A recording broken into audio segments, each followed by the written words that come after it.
Magandang hapon. Magandang hapon po sa ating lahat. Amen. Masaya po ba tayo ngayong hapon mga kapatid? Masaya po ba tayo? Amen. Dapat masaya tayo pag sumasamba sa Panginoon. Maging sa pagkakantahan natin sa ating pagbabatihan, sa ating masaya tayo. At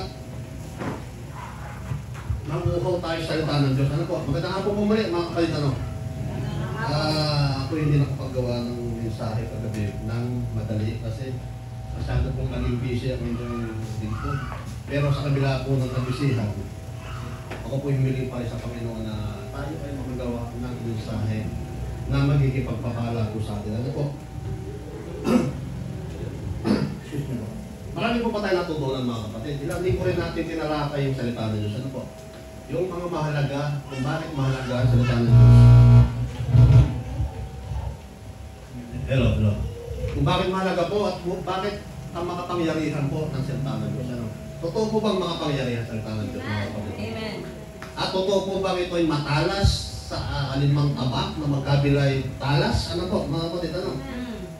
At ito po ay kinakailangan nating mapanindigan. Ito po ay kinakailangan nating bigyan ng pansin. Dahil ang una, ang salita ng Diyos ay nakapagliligtas ng tao. Ano po? At ang salita ng Diyos ay kailangan natin bilang mananampalataya dahil ito po pagkain natin, ano? Mga kapatid, ano? Kaya ilang linggo rin natin tinalakay, ano po?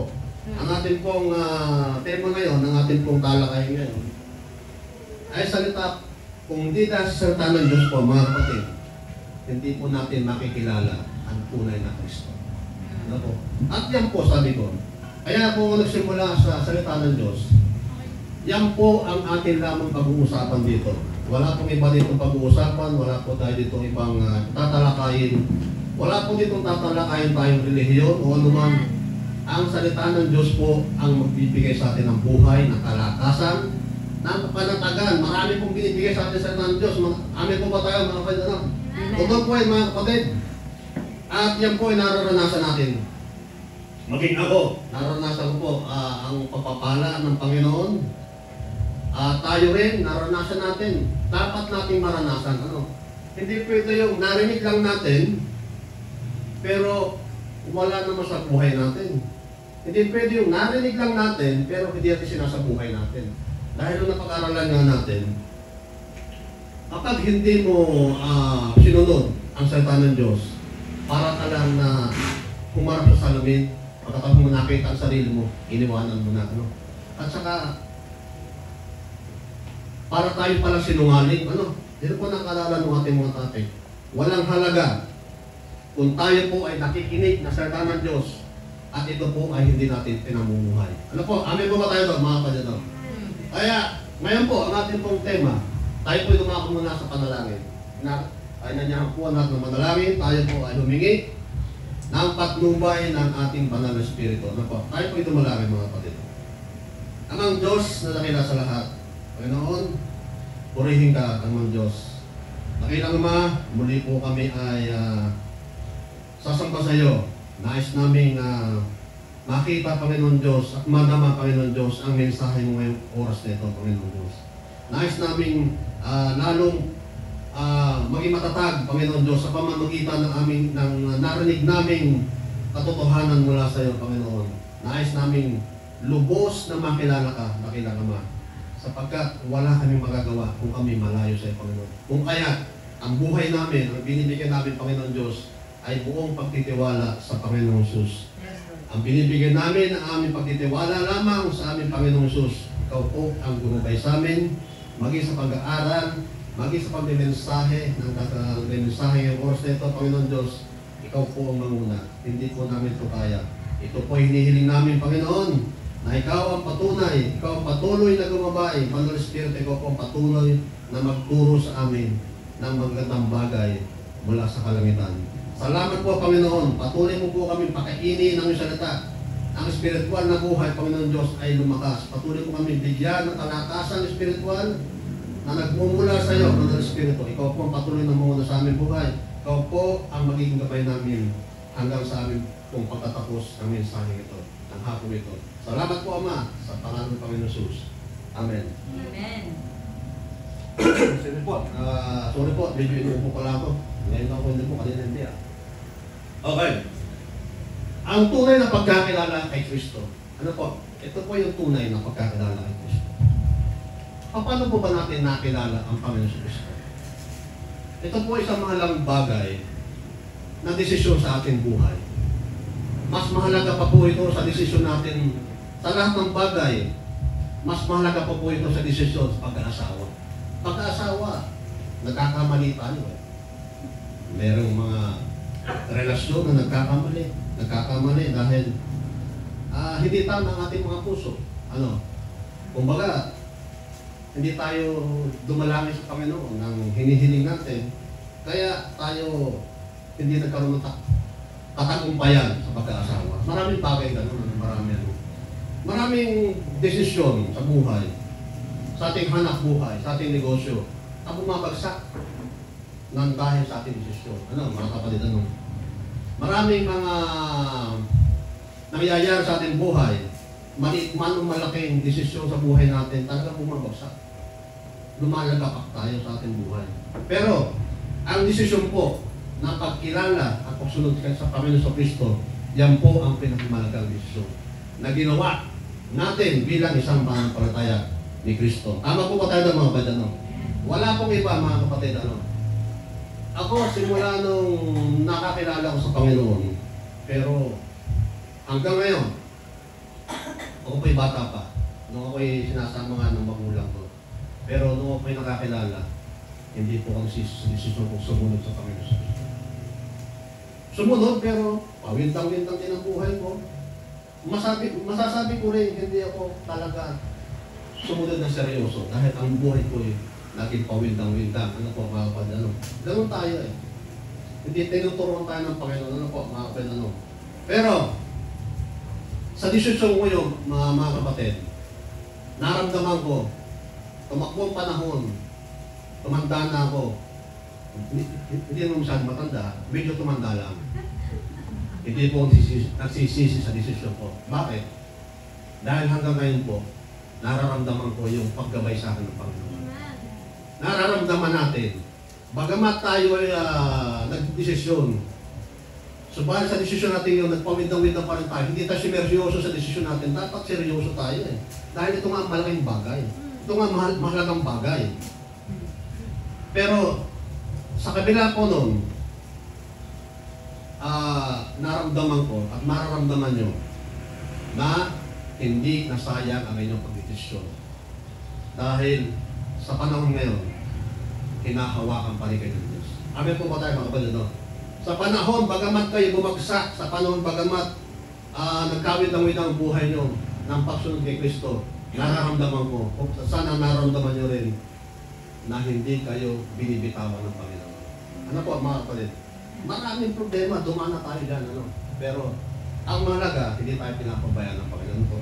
Hindi po yan, mga kapatid, hindi po yan, ang Panginoon sa Kristo po ay hindi lang natin kinilala ng basta-basta. Hindi po tayo nagsisimba. Hindi po porke tayo nagsisimba o nakikiawit o nakikisa sa mga mananampalataya, masasabi po natin kilala na natin ang Panginoon sa Kristo. Basahin po natin mga kapatid bago natin basahin yung ating teksto. Babasa lang po ako ng isang verse muna. Basahin niyo po mga kapatid sa 1 John 5:12. Mga kapatid? Basahin niyo po dyan mga kapatid. Sa unang Juan chapter 5 verse 12. Unang Juan chapter 5 verse 12. Basahin mo na po rito mga kapatid. Kung ang anak ng Diyos ay nasa isang tao, mayroon siyang buhay na walang hanggan. Ngunit kung wala sa kanya ang anak ng Diyos, ay wala siyang buhay na walang hanggan. Napakaliwanag po dito, Panginoon. Mga kapatid. Ang tinutukoy po ditong anak ay wala pong iba ang Panginoon sa Kristo. Wala pong iba ditong binabanggit, kundi ang Panginoon sa Kristo. Iyan na po ang simula ng hula sa Isaiah na lahat ng pamamahala ibinigay sa Panginoon sa Kristo. Marami po tayong marami tayong ginagawa, marami tayong aktibidades, nagsisimba tayo at tayo ay nakikisa sa mga, ngunit kung wala kang Kristo, wala kang anak. Ang sinasabi po dito, mga kapalano, kung ang anak ng Diyos ay nasa isang tao, mayroon siyang buhay na walang hanggan. Ngunit, kung wala sa kanyang anak ng Diyos, ay wala siyang buhay na walang hanggan. Wala po ang ginagawa natin.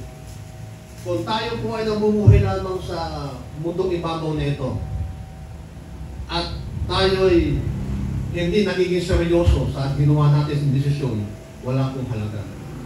Wala pong pakikisa, wala po tayong sinasabing focus doon sa ating sinasamba. Wala po yan. Marami taong sasabi na, ayoko yung makasalanan eh. Paano ba ako lalapit sa Panginoon sa Kristo? Paano ko makikilala siya? Hindi mo na problema yung makasalanan ka. Ang sinabi ng Panginoon, makasalanan ka man, pinatawad ka na ng Panginoon. Ang hinahanap ng Panginoon ay lumapit ka at kilalanin walang iba, kundi ang Panginoon sa Kristo. Dahil kung ikaw makasalanan at lumapit ka sa Panginoon, lilinisin ka ng Panginoon. Tama po ba mga kapatid? Ano mga kasalanan natin mga kapatid? Hindi natin problema yan kapag tayo lumapit sa Panginoon. Hanggat tayo po ay kumikilala sa Diyos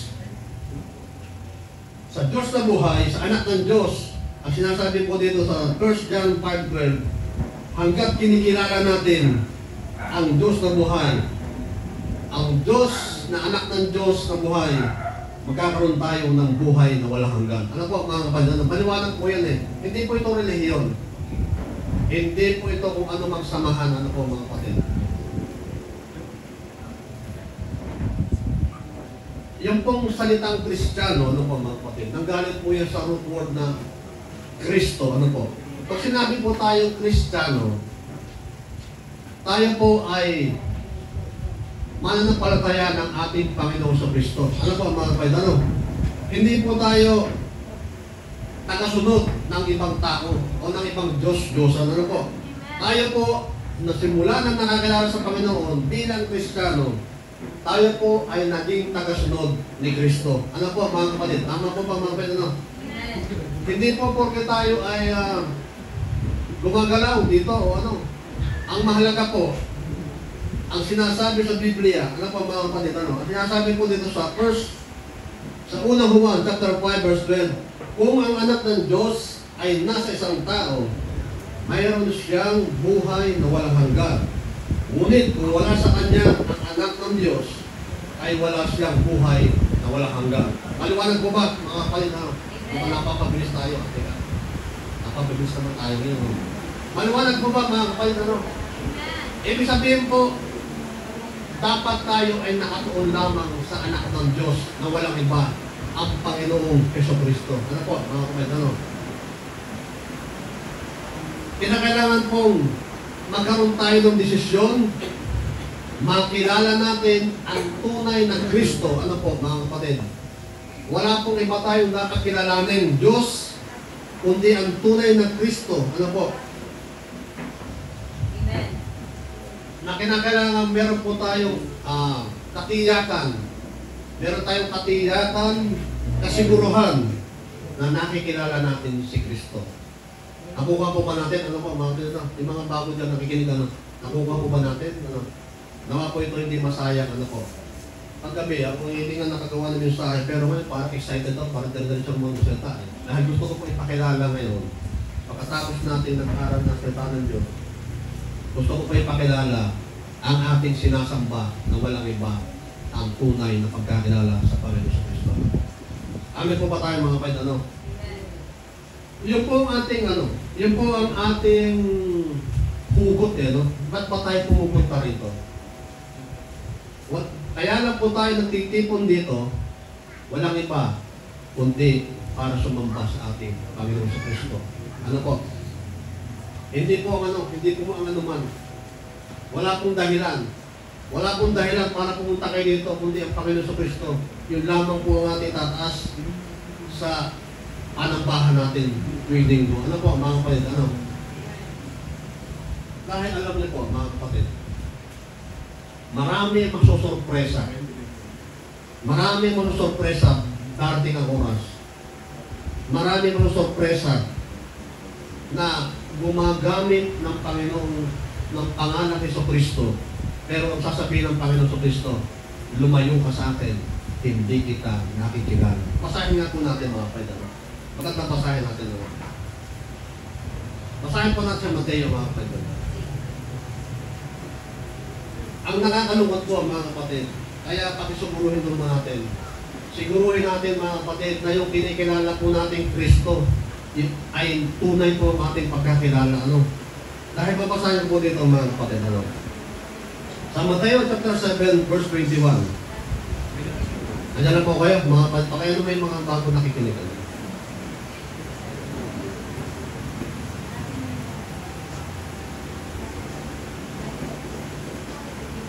Nandiyan na po kayo mga kapatid.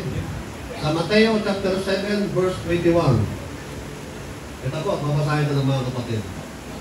Hindi lahat ng tumatawag sa akin, Panginoon, Panginoon, ay papasok sa kanilang langit, kundi ang mga taong sumusunod sa kalooban ng aking Ama na nasa langit.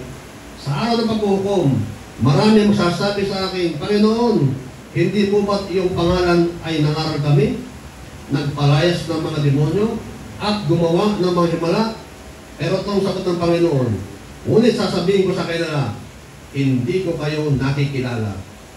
Lumayo kayo sa akin, kayong mga gumagawa ng kasamaan. Amen po ba tayo mga kapatid? Kaya ngayon po, ang gusto ko pong i-drive ngayon, i-deliver ngayon na mensahe. Dapat po tayo, bilang sinasabi natin mananampalataya ng Panginoon sa Kristo, makita natin at may pakita na sa Panginoon yung tunay na pagkilala sa Panginoon. Dahil sinasabi po sa Biblia, marami ang kunyari kumikilala. Tama po ba mga kapatid? Subalit, ang sasabihin ng Panginoon, hindi ko kayo nakikilala. Isipin niyo. At sinasabi sa Biblia, maging ang mga demonyo ay sumasamba din at nanginginig pa. Narinig niyo po ba yun?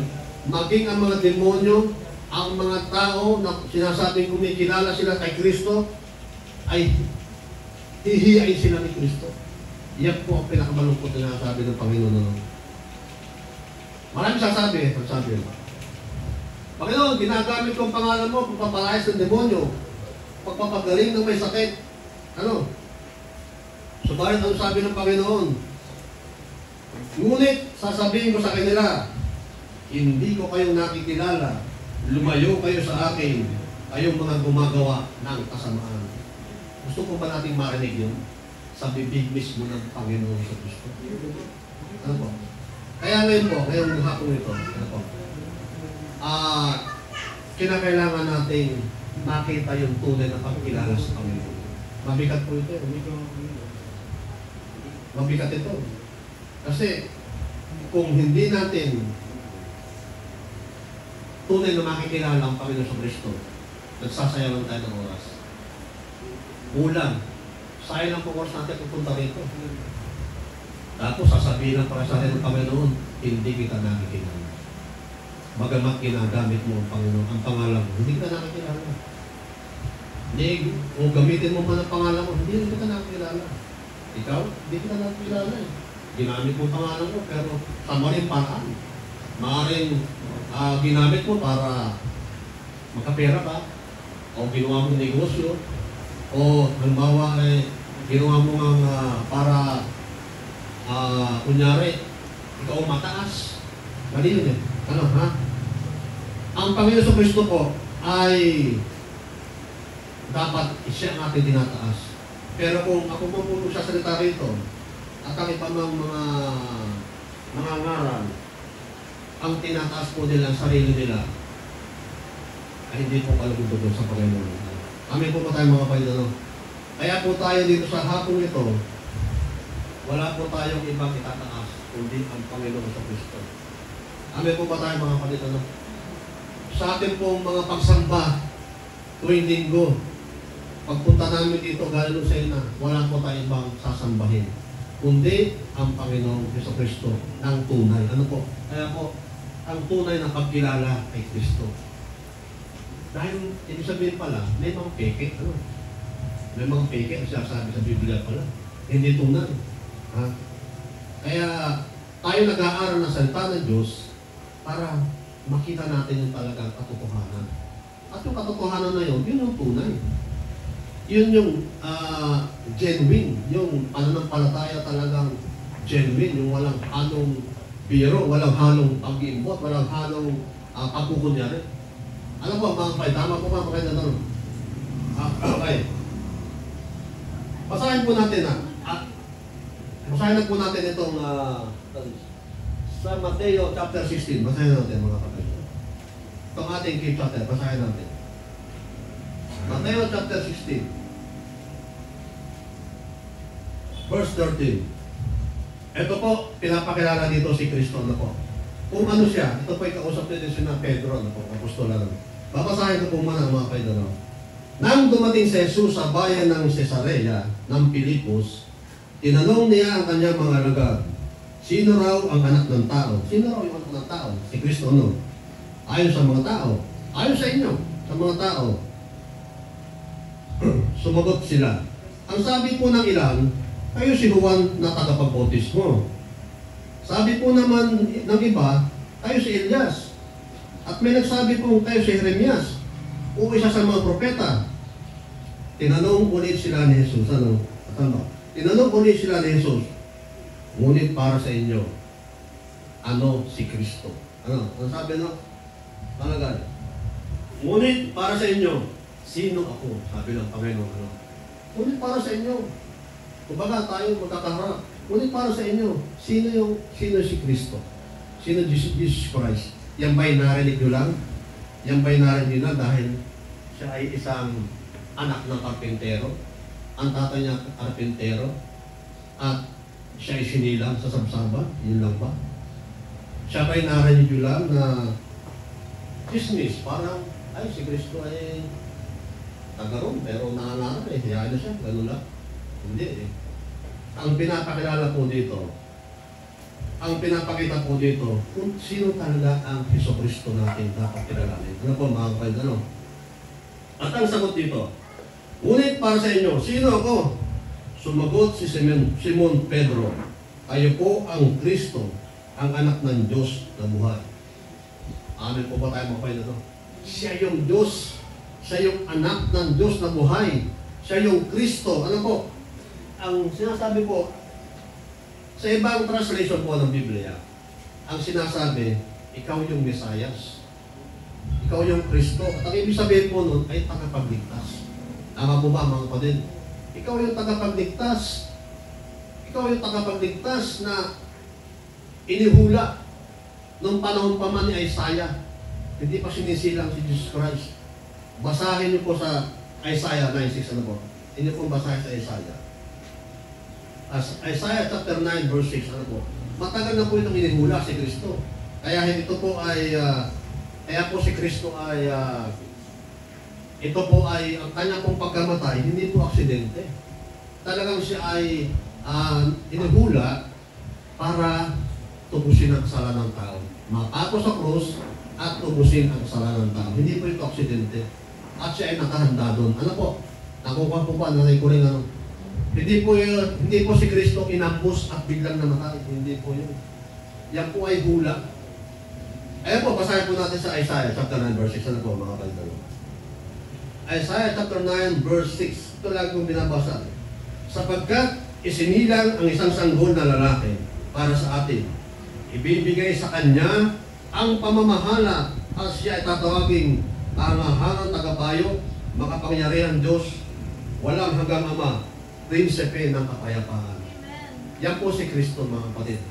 Ang prinsipe ng kapayapaan ang binabanggit po sa Biblia. Ibig po sabihin, binanggit ko lang yung verse na yun, si Kristo po ay siya yung Messiah na tagapagligtas. Ang lahat ng pamamahala ibinigay sa Kanya ng Diyos Ama. Amen po ba tayo ng mga kapatid? Ano? At yan po katotohanan ng mga kapatid. Ano? Ulitin po natin. Ano?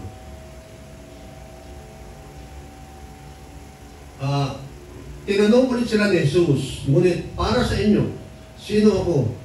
Sumagot si Simon Pedro, kayo po ang Kristo, ang anak ng Diyos na buhay.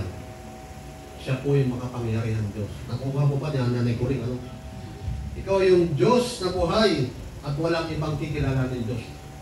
Yun ang ating pong pamantayan. Ano po? Yun pong ating isa sa isip. Si Kristo po ay siya lamang ang tanging Diyos ng tagapagligtas. Yun ang ating pagkakilala sa Kanya. Yun ang ating gagawing yun ang ating ilalagay sa ating isip, sa ating puso, at wala tayong ilalagay sa ating puso na ibang Diyos. Ibang nasasambahin. Ano po mga kapatid? Dahil yan po katotohanan, mga kapatid. Tayo po ay patuloy. Ako, minsan alam nyo po, mga kapatid, aaminin ko po, mga kapatid. Minsan, dumadating sa punto ko na minsan nanghihina na. Sabi ko, ano ba namang say-say ko dun sa masasalta na naman ako? Ano ba? Hindi po, mga kapatid. Pinapanalangin ko po itong mga ginagawa ko nito. Tayo tao lang eh. Pero nanghihina tayo. Pero dinadalangin ko po sa Panginoon. Humihingi ako ng lakas sa Panginoon na patuloy akong masasalita patungkol sa ginawa sa atin. Hindi po ito basta natin narinig na sabi ko na. Ito ay ito ay nung tayo na nampalataya sa Panginoon sa Kristo. Nung kinilala natin, sinabi natin kinilala natin ang Panginoon sa Kristo.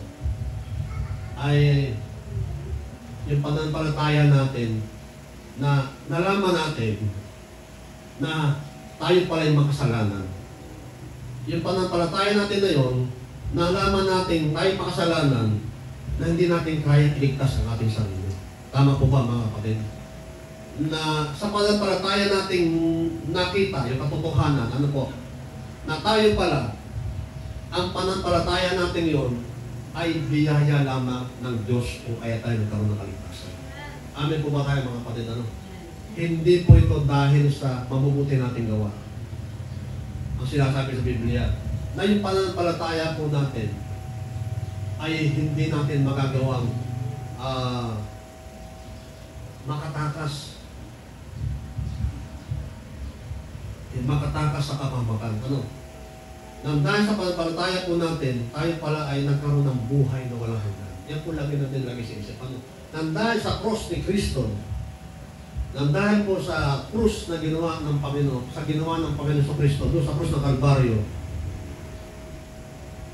tayo po ay binigyan ng buhay na walang hanggan. At yan po ay pinangako ng Panginoon. Amen po ba tayo mga Panginoon?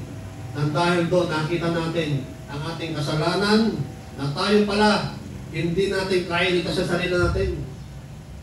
Hindi natin kaya mabuting gawa, hindi natin kaya yun. Kaya makasalanan nga tayo eh. Wala tayong pagmamalaki. Ang sinasabi sa Biblia, kaya't walang may pagmamalaki ang sinuman sa inyo. Wala yan. Hindi natin kaya. Hindi natin kaya ang buhay natin. Darating tayo sa kahatulan ng Diyos, masusurpresa tayo. Kung tayo ay hindi tunay na kumikilala sa Panginoon, masusurpresa tayo. Na tayo pala ay tunay na hindi kumikilala sa Panginoon. Kung tayo hindi natin bibigyan buhay natin sa Panginoon. Masusurpresa tayo. Kaya ngayon po, ang gusto po kong makilala natin ay yung tunay na pagkakilala kay Kristo na po. Yung may pananampalataya tayo na genuine, makatotohanan, at ang pagsunod natin ng makatotohanan, hindi nagiging pabigat sa ating buhay. Kasi, sabi ko nga doon, kung tayo po ay gumagawa ng mga bagay na patungkol sa Kristanismo, kung nagawa natin to at nagiging pabigat lamang sa ating buhay, may problema tayo. Tama po ba tayo mga friends? Sabi ko nga kasi hindi po basta magawa ng mensahe. Kaya kung nagiging pabigat sa buhay mo yan, ikaw may problema. Hindi ang Diyos ang may problema. Bakit? Kasi yung puso mo, maaaring yung puso mo, bakit hindi ba binabago ng Panginoon? Tanungin natin sarili lang. Amin po ba tayo mga kailan? Maaaring, kaya nararamdaman mong nagiging pabigat sa buhay mo ang mga bagay na espiritual. Ibig sabihin niya, ang puso mo hindi pa pinago ng Panginoon sa Diyos. Tama po ba tayo mga kailan? Kaya nagiging pabigat. ang lahat ng gawa ay spiritual. Ang lahat ng gawa ay maka-Diyos. Ang lahat ng gawa ay patungkol kay Kristo. Nagiging pabigatan yan. At yan ay naramdaman natin siguro noong unang panahon. Noong mga nagdaang panahon. Pero ngayon, kung naramdaman po natin medyo nagiging pabigat sa ating buhay, manalangin tayo na itong mga kailangan. Kasi may problema tayo pag ganun. Ako po, naramdaman ko yan eh. Ako, sabi ko,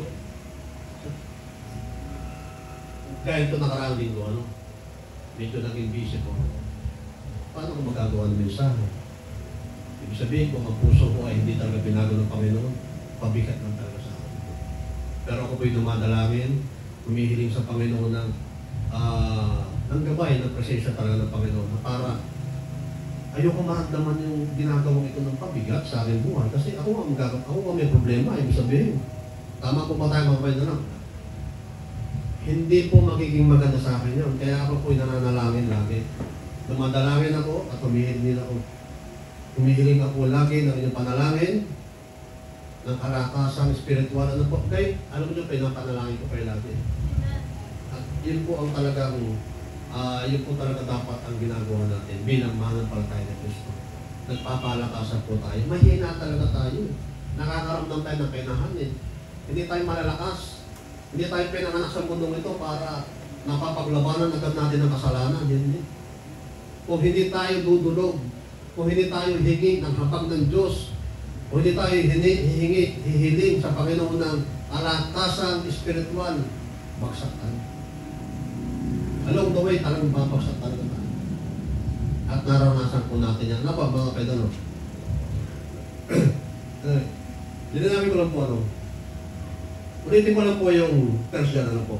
Kung ang anak ng Diyos ay nasa isang tao, mayroon siyang buhay na walang hanggan, ngunit kung wala sa kanya, ang anak ng Diyos ay wala siyang buhay na walang hanggan. Napakalinaw po na, Hindi lang po yan sa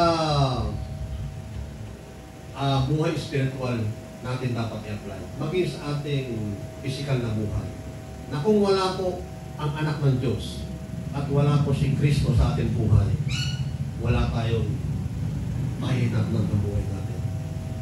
Wala kunyari, nabubuhay tayo physically, pero wala nga tayong kinikilalang Diyos, wala tayong patutunguhan.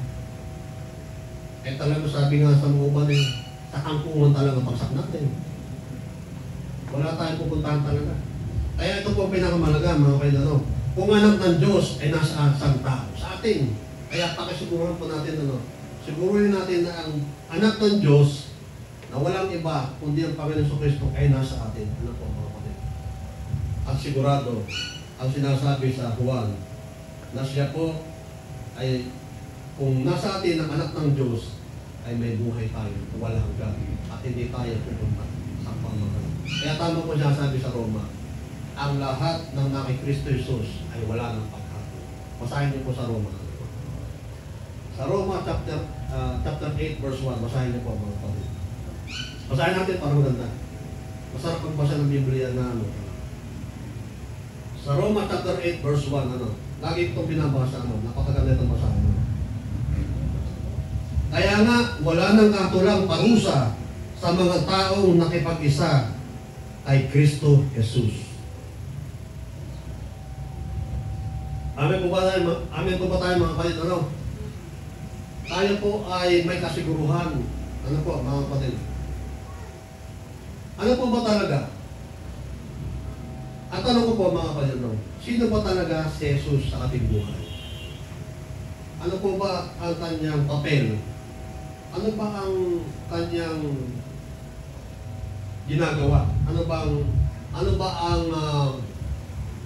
ang ating relasyon sa ating Panginoon Kristo? Sino ba si Jesus sa ating buhay? Ano po? Si Jesus Kristo po ang sentro ng ating pagsamba. Tama po ba mga Panginoon? Si Jesus Kristo po ang sentro ng ating pananampalataya kung kaya tayo po ay narito. At paglinggo po tayo ay sumasamba sa Kanya. Anyway, dapat yan, hindi tayo Sino po ba rito ang sumasamba lang kay paglinggo? At pag-uwi ay hindi man lang nananalangin sa Panginoon. Hindi lang po araw ng linggo pagsamba natin, ano? Maging nasa bahay po tayo, ang pananalangin, ang pagtawag sa Panginoon, uri po ng pagsambayan. Ano po mga kapatid? Yan po ay isang uri ng pagsamba sa Panginoon. Hindi po yan gawain lang, hindi po yan gawain ng hindi mananampalataya. Ang mananampalataya ni Kristo, ang tunay na tagasunod at ang tunay na may pagkakilala ay Kristo, hindi na dapat utusan niya. Sabi ko nga po, yung topic ko doon na, kung tayo tunay na mananampalataya at tunay na pagkakilala kay Kristo, hindi na tayo utusan magbasa ng Biblia. Tayo mismo po, mga kapatid, tayo ang mga nagsasabi, na tayo mananampalataya, tayo ay nauuhaw, Nagkakaroon ba tayo ng pagkauhaw sa salita ng Diyos? Ako, minsan, inaamin ko, nauuhaw ako, pero minsan, hindi. Ba't kaya ganun, Ibig sabihin po, mga kapatid, may kulang. May kulang ka sa pakikipagdiig sa Panginoon. Nawawala ka eh. Ibig sabihin, may mga bagay ka pang pinupukusan. Hindi lang ang Panginoon. Baka ganun, Maaari ganun, Maaari ganun ang nangyayari sa ating buhay, Ganun ang nangyayari kapag meron tayong ibang tinitingnan. Meron tayong ibang sinasamba. Marami po kasi uri ng pagsamba eh. Hindi lang yung pagsamba sa mga rebulto, mga pagsamba sa trabaho. Minsan, mas mahalaga pa na ang ating trabaho natin. Minsan, mas mahalaga pa yung ating mga negosyo, mas mahalaga pa yung ating kapatid o asawa o magulang kaysa sa pagsamba sa ating Panginoon. Mga kapatid, Tama po ba tayo mga kapatid, Hindi tayo talaga nakaka-focus. Kaya po, kung wala tayong pagpo-focus, hindi natin makikita yung tunay na pagkilala kay Kristo. Maaaring babagsak na tayo, hindi tayo magiging consistent. Dapat consistent tayo. Tuloy-tuloy, Kapag tayo tuloy-tuloy na nagbabasa, nananalangin sa Panginoon Kristo, at yung ating relasyon sa Panginoon Kristo ay lagi tayong handang mag-isa, consistent, hindi tayo babagsak. Tama po ba mga kapatid? Hindi tayo yung Ngayon, number 2, po mga kapatid? Paano ko siya makikilala? Paano ba natin siya makikilala, ang Panginoon? Paano ba magiging tunay pagkakilala natin sa Panginoon? Sabi ko po kanina, hindi lang ito yung narinig, Hindi lang ito yung napakinggan natin. Ang sinasabi po sa Biblia, at ang lahat niya na nagsitanggap ay binigyan niya ng karapatang maging anak ng Diyos. Basahin po natin mga kapatid. Sa 1 chapter 1 verse 12, basahin natin. Para magandang basahin natin. Para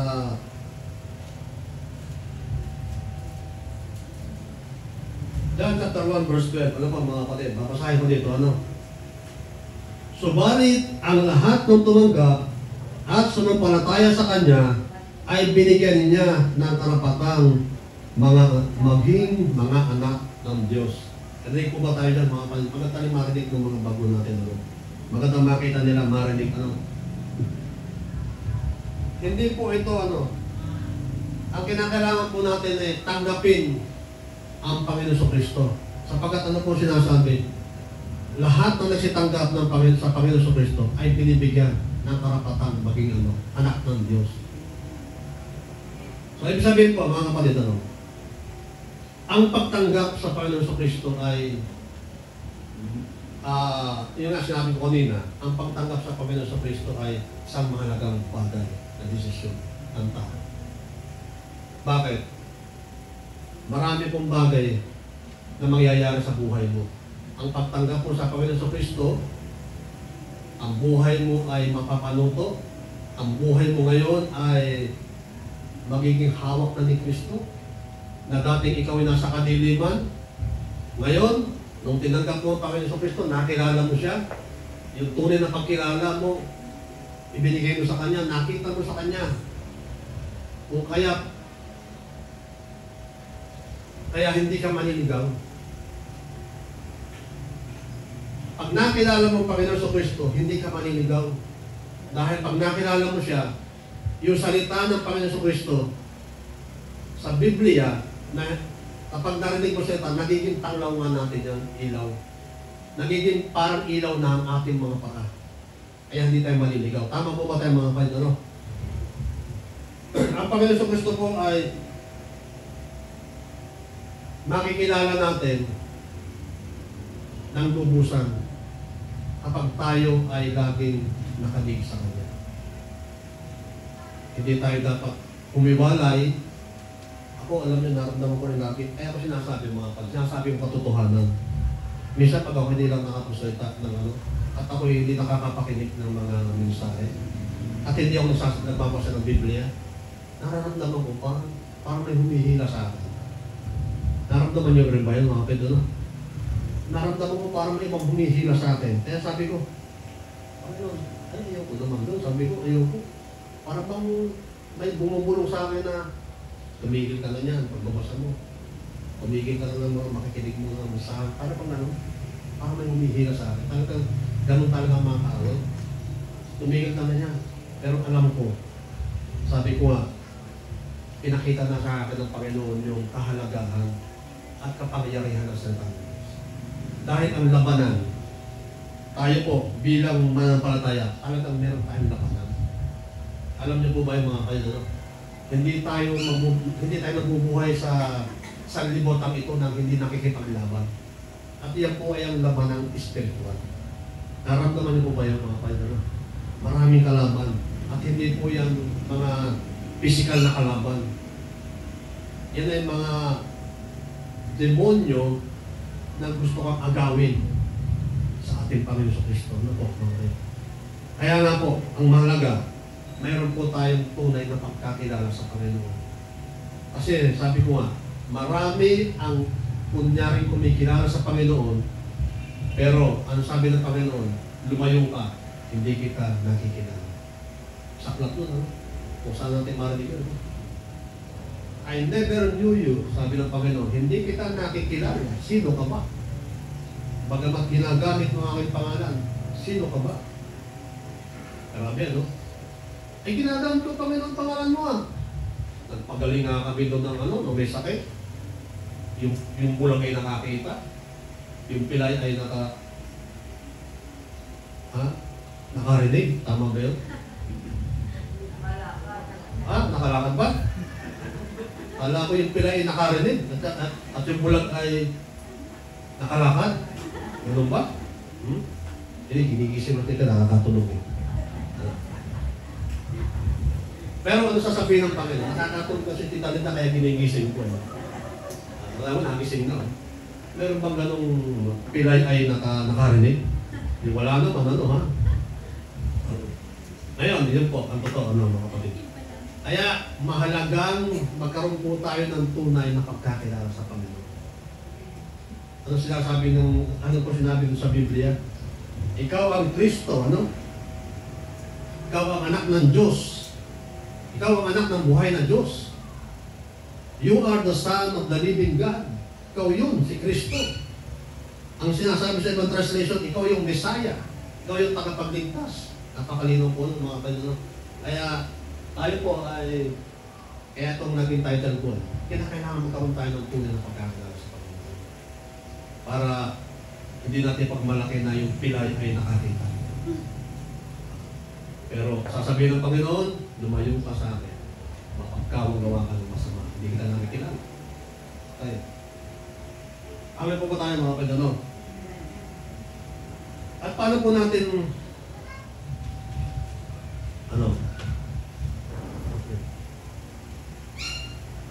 paano po ba tayo makasisiguro na kilala natin ang Panginoon?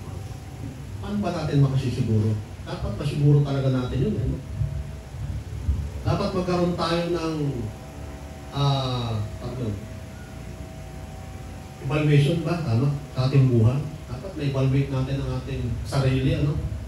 kung paano ako ba talaga ay nakakakilala sa Panginoon. Ako ba talaga ay may totoong relasyon sa Panginoon sa Kristo.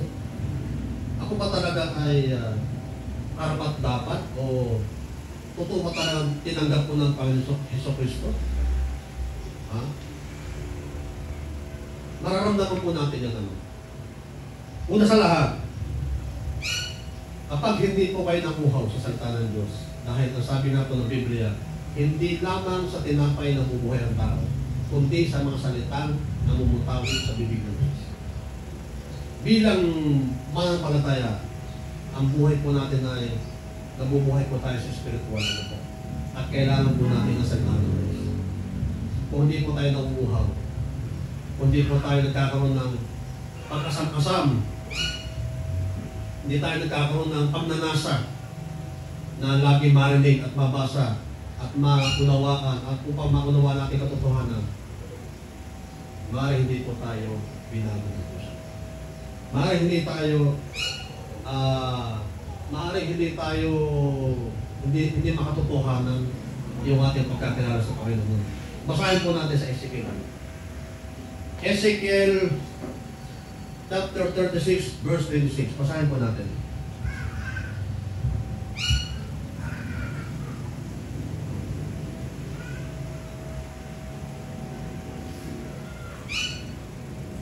Basahin po natin Ezekiel chapter 36 verse 6. Mga kapatid. Tayo po mamanampalataya ni Kristo.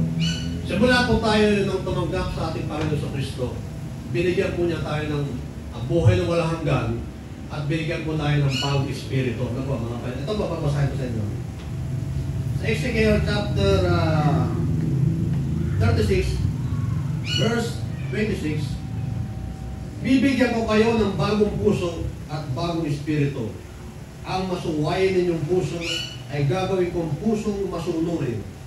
Bibigyan ko kayo ng aking espiritu upang makalakad kayo ayon sa aking mga tuntunin at masunod ninyong mabuti ang aking mga utos. So ganito po pala yung ano. Nung tayo po'y nakakilala sa Panginoon, ang ating pong puso, nagkaroon siguro tayo ng heart transplant. Ano? Tama ba yun? Siguro, para bang binigyan tayo ng bagong, ano? Di ba yung transplant, binabago ang puso? O kaya nabawa ng kidney transplant, pinalitan ng kidney ng bato, yung ating bato. Ibig sabihin po, kung binigyan tayo ng bagong puso, binigyan tayo, inalis yung dati nating pusong hindi masunurin. Ano? Na dati po ay tayo ay binigyan, nung una, nung di pa tayo nakakilala sa Panginoon, ang puso nating masuwayin, binigyan tayo ng Panginoong masunurin. Ano po, mga kapatid? Yung ating puso dati na mainggitin, lahat ng masama nandun sa atin eh. Ano? Mainggitin, yung pusong mapag-imbot, pusong seloso o selosa, ano? Lahat nandun sa puso natin eh. Lahat po pala yan, binago. Ngayon, kung hindi po natin nararamdaman sa buhay natin yun, yung pagbabago, yung sinasabing nagkaroon tayo ng regeneration. Dahil sabi nga po sa Biblia, ang lahat ng nakikristo Jesus ay isa ng bagong nilalang. Ngayon po, hindi po natin nararamdaman yung regeneration, yung pagbabagong yun, na binago ng Panginoon yung ating puso, ay tanungin po natin sarili natin. Masasabi ba natin na tayo ay kilala talaga natin ng tunay ang Panginoon? Amin po ba tayo mga Panginoon? Dahil tayo talaga kahit tayo sa kormihan eh. Hindi tayo perfecto. Hindi tayo sinilang na perfecto. Pero, binigyan tayo ng Panginoon sa Kristo. Nung tayo nakakilala siya, tinanggap natin siya, pinalitan ng Panginoon sa Kristo yung puso natin. Ano sabi? Ano sabi? Ezekiel 36, ano? Tayo. Bibigyan ko kayo ng bagong puso at bagong espiritu. Ang masuwayin yung puso ay gagawin ko ang pusong masunurin. Ibig sabihin talaga pala yung puso natin, marami. Ang puso natin mandaraya talaga. Ang puso natin hindi natin dapat pagtiwalaan.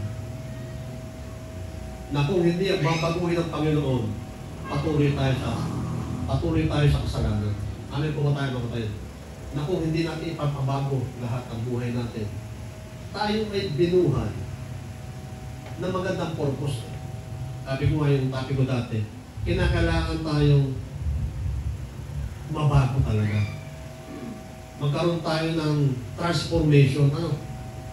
Hindi natin kayang gawin yun. Amin po ba tayo mga kapatid? Hindi natin kayang gawin. Kahit pa tayo magsuot ng, yung magsuot ng mga puting-puti. Magsuot tayo ng napakalinis na damit o balutin natin ito, katawan natin ng puting-puti. Pero ang puso natin hindi binabago. Ano sabi sa Biblia? Para kayo, ang katulad lamang ninyo ay isang nicho na puting-puti ang labas, pero puro bulok ang nasa loob. Tama po ba mga kapatid? Kaya ang Panginoon po ay nagtutuwid. Kasandaling tayo kumilala sa Kanya, tinutuwid tayo ng Panginoon. Dinadala tayo, binibigyan tayo ng pusong masunurin, pusong mapaglingkod, pusong kaya-aya, kalugod-lugod sa Kanya. Kaya kung hindi po natin nakakaramdaman sa buhay natin, maaaring baka hindi natin tunay na nakakilala.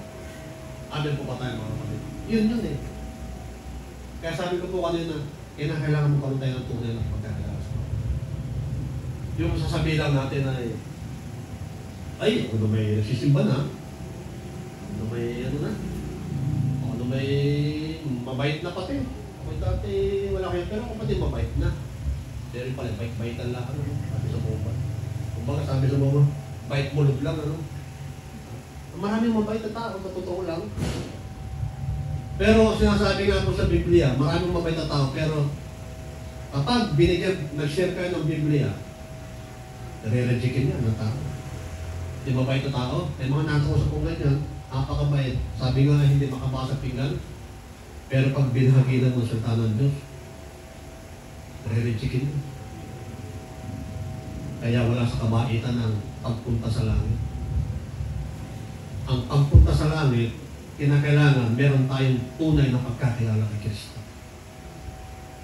Hindi porke tayo nagsisimba, hindi porke tayo ay nakikiisa sa mga kantahan, nakikisalamuha sa mga Kristiyano, hindi yun. At ang Panginoong Jesucristo ay sa puso nakatingin.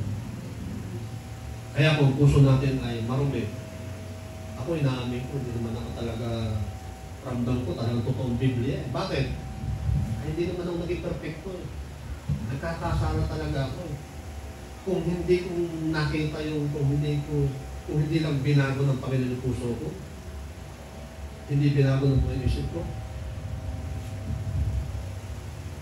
wala eh. Talagang makalatong pa rin ako sa kurumihang gawain. Hindi ako sasamba sa Panginoon tuwing linggo. At lalo tigit, hindi mo ako mapapatayo dito. Ano namang gagawin ko dito? So, kaya ko po nabanggit yan. Kung bakit tayo nandito ngayon, hapong ito, at ako bakit nakatayo dito ngayon, kinakailangan masabi natin sa ating sarili, sa ating buhay, na meron tayong tunay na pagkakakilala. Amin po ba tayo mga kapatid? Kinakailangan makita ng Panginoon sa Kristo na isa ka ng binagong puso. Kinakailangan yung puso mo maging genuine talaga sa harapan ng Diyos. Bagamat hindi tayo perfecto. Walang perfecto sa atin. Yung kaklase ko, perfecto Pimentel, high school. Barkata ko pa naman high school, perfecto. Yun lang perfecto. Pero sa atin walang perfecto. Kaya wala tayong sinasabi sa Biblia, wala tayong may pagmamalaki sa harapan ng Diyos. Tama ba? Kuya Joey, wala tayong mapagmamalaki, mga kapatid. Ang may pagmamalaki lang natin sa Panginoon ay wala tayong mapagmamalaki, walang masasabi pagmamalaki. Dahil ginawa niya ang pagliligtas sa atin ng Panginoon na hindi dahil sa ating sarili. Dahil sa Panginoon sa Kristo, kaya tayo nagkaroon ng pagligtas. Amin po ba tayo mga Panginoon? Hindi na po tayo tatagal na mensahe ngayong hapon. Ano? Yun lang po ang aking gustong deliver ngayong mensahe. Ano? Yung bang makita natin na tayo ay kapos, may kakulangan, may kahinaan, na kinakailangan natin makilala ang tunay na pagka-Kristo, ang tunay na Kristo.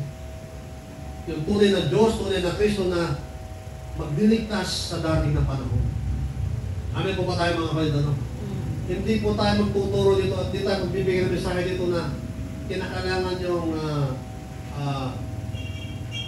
baguhin sarili nyo dahil dito ay pabaitan, dito ay pagpasok ay kinakailangan mukhang maamo-maamo. Hindi ganun, ano? Ano? Nakuha po ba natin? Ano yung kung ano? Mga kayo, ano? Hindi tayo magsisimba rito, hindi tayo pumunta sa simbahan para magpakita lang sa tao na tayo mukhang maamo. Tayo po ay sumasamba sa Panginoon dahil sa kasiyahan, sa kaligayahan nadadama natin mula sa Diyos. Dahil sa ginawa ng Panginoon Kristo na pagliligtas sa tao, ginawa ng Panginoon Diyos na pagtubos sa ating mga kasalanan. Tama po ba tayo mga kapatid? Yan lang po ang ating yan lang po ang ating pinakang buod ng ating buhay. Ano? Yan lang ang ating gagawin. Wala tayong pagmamalaki sa ating buhay. Hindi na po nawa Panginoon, nawa mga kapatid, tayo po ay pinagpala ngayong hapon. Ano?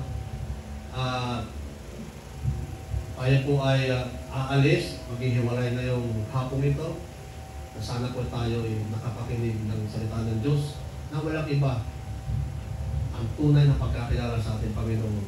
Yan po ang ating pamantayan. Wala pong iba. Si Kristo lamang po. Ang iglesia ito, alam po, lalago ito yung iglesia ito. Kung tayo magsasama-sama. Dahil sabi nga po natin, na ang pundasyon ng iglesia ito na walang ibang kinikilala kundi ang Panginoon sa Kristo. Tama po ba mga kapatid? Amin po ba tayo mga kapatid? No? Wala po tayong ibang pundasyon sa iglesia ito at ito po ay lalago. Ito ay gagbayan ng mga Espiritu. Bakit? Dahil wala tayong ibang pundasyon. Walang iba kundi ang Panginoon sa Kristo. Na tayong lahat ay nagkaroon ng tunay na pagkakilala sa ating Panginoon.